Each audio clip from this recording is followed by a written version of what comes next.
As it's shown here, the left hemisphere of the brain, more analytical, more inclined to see parts. Right hemisphere of the brain is more inclined to see the whole, more intuitive with music, with art actually. Anatomically, there is right-left alternance in the body, as there are data. There are more parasympathetic nerves on the left side and more sympathetic nerves on the right side. Here, we are going to elaborate this more. The important thing is that you are not small independent field. So it's the togetherness actually that all the science of yoga is trying to explain. It happens. Why? Because sun is doing something and moon is something doing, and the body is changing according to that. In this world, when the sun goes and moon comes to dominate again, when it is night, something else happens. It's called the different current of the right and left body. Ida on the left side,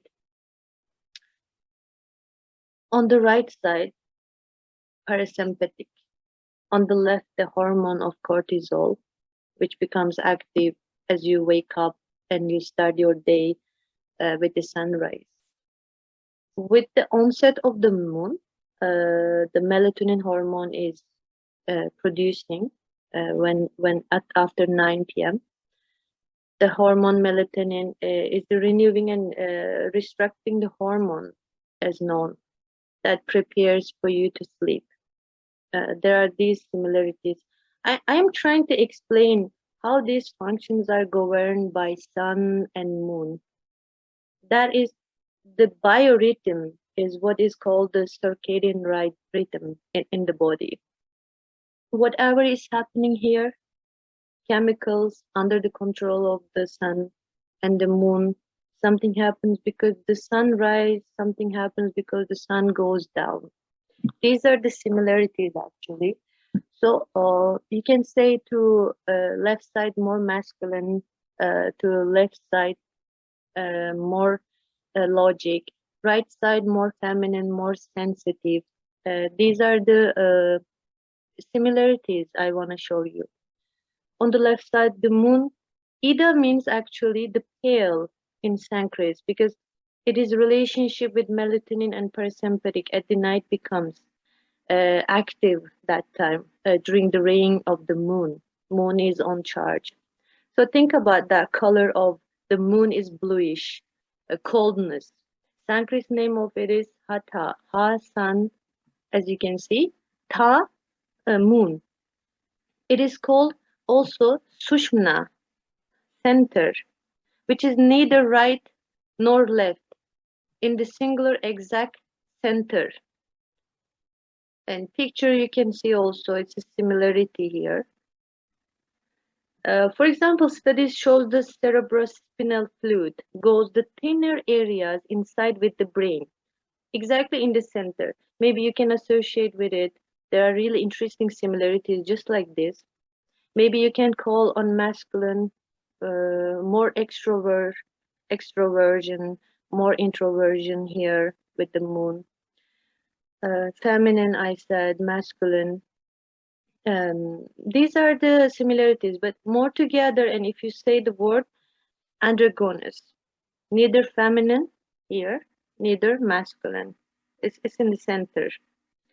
So together, if you say in Chinese, you can also say Tao. Here I will show Tao, Yang and Yin. These are the balances. Tao means the balance, actually. Hatha, togetherness, right? Ha and Ta. So these are the similarity. Chitta represented by the left side. Prana is represented by the right side. The feminine, the moon, the melatonin, all those. If you can see this column, these are the Kundalini, as you can see here also. Kundalini energy, as you can see, it's in the Sushumna side, in the center. Because Kundalini also arises from the center of the body. These are just similarities which I want to show you. And for more understanding.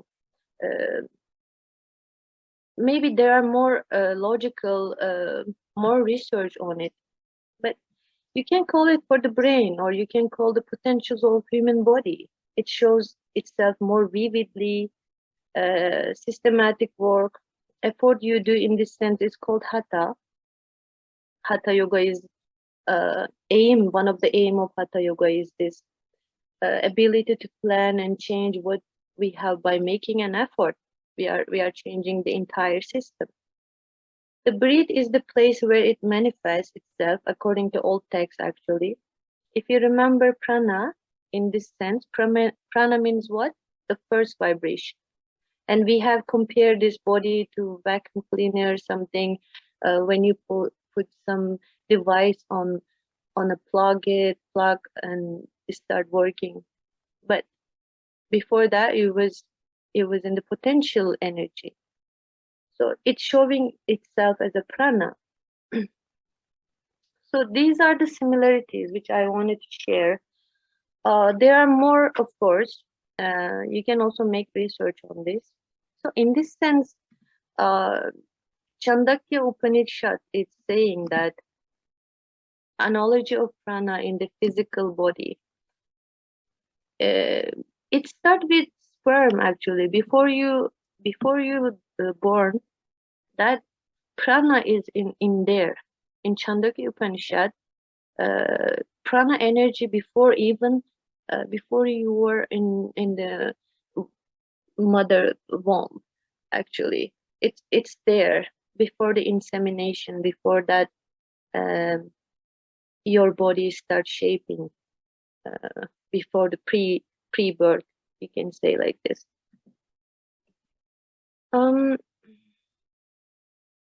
Actually a human is taking 14-15 breaths per minute, breathing 14 times or 15 times. This is so much breath actually, 20,600 breath, 20,600 breath actually. So in the old text it also says that your breath is determining your life. Your life is determined but not by years, like how old you are. It's determined by the breath you are taking. So by the number of your breaths, ayu, it says here, ayu means lifespan according to Veds. So here, as much as breath you take, just think prana works with an electricity, right? We burn electricity for warm. If you burn a lot, you will pay more. So from this similarity, you can think how you use your breath means how you actually use your breath balance determine your lifespan. Therefore, you can extend your life by managing your breath. It's written, if there is a life which is given to you, if there is a destiny, a lifetime is not over the 80 years, because let's say that the way you use it over 800 trillion or million breaths build what you call life actually. In this sense, that's why the text says, control your breath.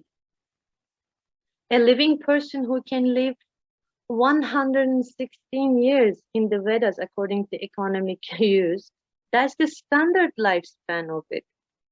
That means you can live this much longer. As you can see here, I also wrote turtle. Turtle is taking 4 breaths in per minute. So that's why it's living 450 years. The dog, here I also gave 30 breaths per minute. So 10, 20 years maximum. Mice are also so fast, so they have shortened lifespan. Human is approximately 14 breaths, so 90 years approximately. So your number of breaths determines your lifespan. It says like this, according to Vedas also. In this sense, if you are breathing 14, 15 times, And we can control another illness or intense stress. If you don't have some disease in your body, we should be able to live 90 years actually. This is the standard. But if you do a proper check on the top of that, we can live much longer. And there are examples of this. By the way, there are some yoga masters, Krishnamacharya, who are already great master who transfer yoga to the West world. He passed away 100 years or something. Other masters like him, of course, there are. It's not a myth, it's a physical thing. I'm trying to explain this. Your energy is that interacts a lot with thought and emotions. What's going on inside your connections, calls is chitta, abstract energy in the mental field, because it is again a more abstract form of energy. Chitta also energy. That's why it's called mind. They are together. Prana flows heavily to wherever you direct your mind. An explanation for that also from Upanishads. When we practice both asanas and pranayamas in practice, we usually try to teach the content actually. If I'm breathing from the left, I'm giving my full attention to the left. The basic knowledge is wherever you put your mind, the energy is there. Whatever you think, you attract. This is well known actually. So in this sense, when you focus on meditation, you actually have control on prana. Thoughts related to prana also, energy you are trying to reach. With breathing techniques, with controlling your breath, expanding prana and pranayama means magnifying and managing. In this sense, the expansion of prana means its growth. So this, I want to show you how it was important in old texts also. According to Yoga Chudamna Upanishad, pranayama is Mahavida. That means higher knowledge. A very assertive phrase says the noble road to freedom and happiness. According to Shiva Samhita, it's Vayu Sadhana. According to that, the wind inside, the movement, embrace the movement. It is a systematic and spiritual work. There are actually two words that we can translate in inhaling and exhaling, Praka and Recheka. I want to tell you a little deeper perspective because it's very important. In this technique, Praka and Recheka, Praka means not breathing only, but actually incorporating. It's like sucking. And what you include is what you call breathe is life itself. Because prana, electricity, is everywhere. It's in every corner, every place. You are actually incorporating the energy hidden in the cosmos, and you are including in the body, in your body. And it comes with willpower through effort. Here, I want to show you Pravriti Marga. What is that? Pravriti Marga is your effort to absorb the whole cosmos. This is what breathing is. You see how deeply they have explained this. I'm not just saying the breathe. What we call breathing is to include the cosmos. What a nice way of thinking.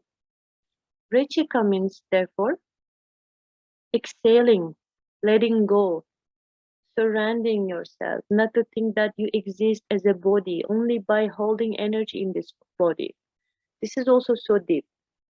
Even if you let go of the energy in this body, you exist as all cosmos. As a cosmic energy, you are still existing. Exhale literally means to die, actually. Each time you exhale, you accept to die. And you say that you leave the tree of existence and to existence actually. There is an existence and you are living it for the existence. You're surrounding yourself. Breathing means I'm here as the physical body. Exhaling means I'm still present as the whole cosmos. So, Puraka I gave some definition here. Inhale, action way, include the cosmic energy into the body, as we talked. Pravritti marga. Recheka, therefore, exhale, return to energy. Whatever you are giving, you have to return in this world, in this cosmos. It's called also nivritti marga, abandoning, leaving. The self is melting in the universal energy. And there are this much deep meanings under that. So there are also another technique, rather than inhaling and exhaling, kumbhaka. Kumbhaka is an important pranayama, and kumbhak means holding your breath, actually. There are different types of kumbhaks. I will try to elaborate that also. Kumbhaka means pottery, the pot. Think of it as a pot. This is how Datta, Sanskrit texts are mentioning as Datta. Kumbhak. Kumbhak means a pot. Doesn't the pot contain air in outside and inside? So it's also air exists inside of it and outside also. And if you close your mouth, you are making a kumbhak. So you can become a full pot for holding your breath and holding the air inside. Or you can open the lid of your mouth as a lid of the kumbhak and throw the water of the jug, empty it, and stay empty. That's why there is this type of different kumbhaks, actually, two types there.